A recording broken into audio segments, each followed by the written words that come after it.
news of the week with your anchorman, Dennis Miller.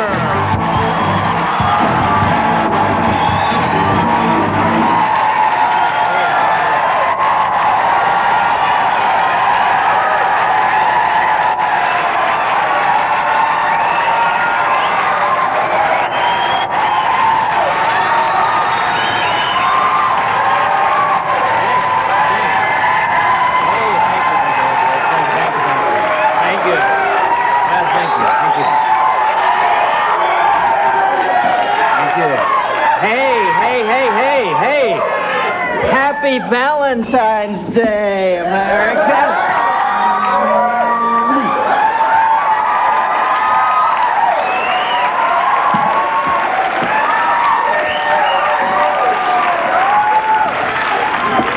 Yeah.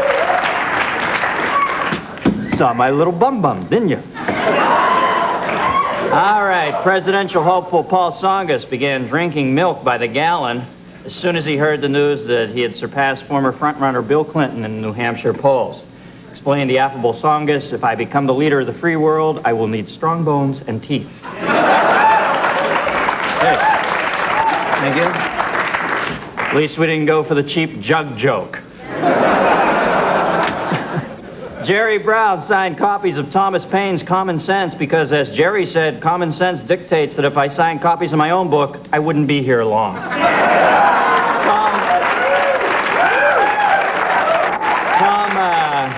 Tom Harkin made New Hampshire voters guess which hand the health policy was in. Later, Harkin demonstrated Bush's economic plan to some school children by hanging food just out of their reach.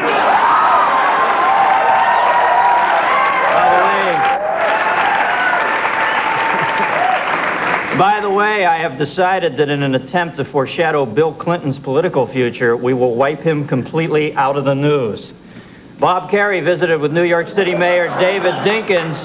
Reporters eavesdropping on the pair heard Kerry say, "No, I haven't heard any good jokes lately, and don't ask me again." Dan Quayle has been sent on a super-secret mission to the Baltics and probably won't be back until George has been safely reelected.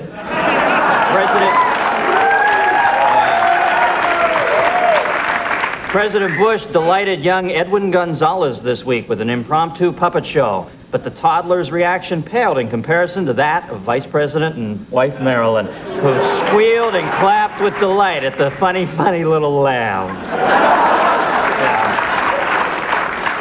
This Bill Clinton, yeah, I like him out to about here.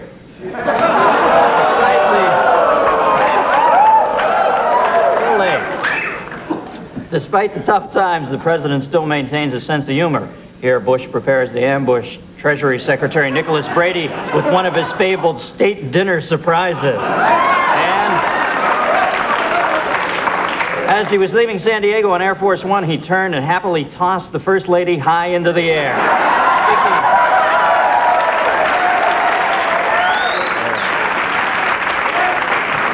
Speaking in Cleveland this week, Bush inexplicably began to talk passionately about the meatball hoagie he had for lunch. I'm telling you, this thing was this huge. White House Budget Director Richard Darman covers his face in shame when he realizes he forgot to carry over the trillion. Love, look at the two of us, strangers in many ways.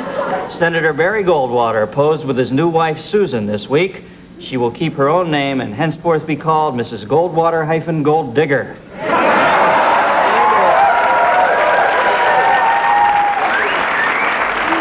Scandalous news about Secretary of State James Baker's trip to Russia has surfaced this week. Here, Baker can be seen just seconds after lobbing tiny chunks of cheese at the hungry citizens outside his hotel.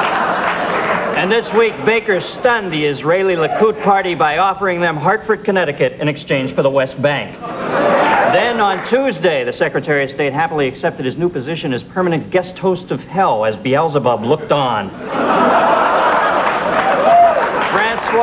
Francois Mitterrand and Boris Yeltsin were embarrassed this week when they realized they had bought each other the exact same gift for the first state meeting. And Imelda Marcos, running for president of the Philippines, spent the day greeting supporters and stealing all their jewelry and watches. Princess Di and Hervé Villachez unveiled their new act at the National Cabaret Owners Convention in Las Vegas, billed as Blondie and Short Stuff. The two hope to recapture some of the charm and wit of the immortal Willie Tyler and Lester. Ronald Reagan celebrated his 81st birthday with a surprise party. He was also surprised when he found out he used to be president of the United States.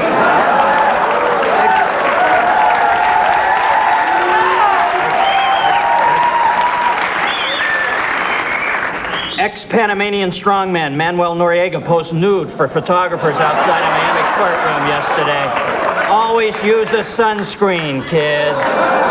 559-pound sumo wrestler Konishiki wed his petite bride this week. Konishiki wore the traditional black kimono, striped pants, and hostess snowball cupcake cummerbund. And at an embarrassing gaffe at the Olympics this week, they ran out of gold medals. Speed skater Gunda Neiman was distraught after being offered, quote, anything off the top shelf. And finally, a tragedy was avoided when a woman fell from the stands but was caught by figure skater Rocky Marble. Guess what, folks? That's the news, and I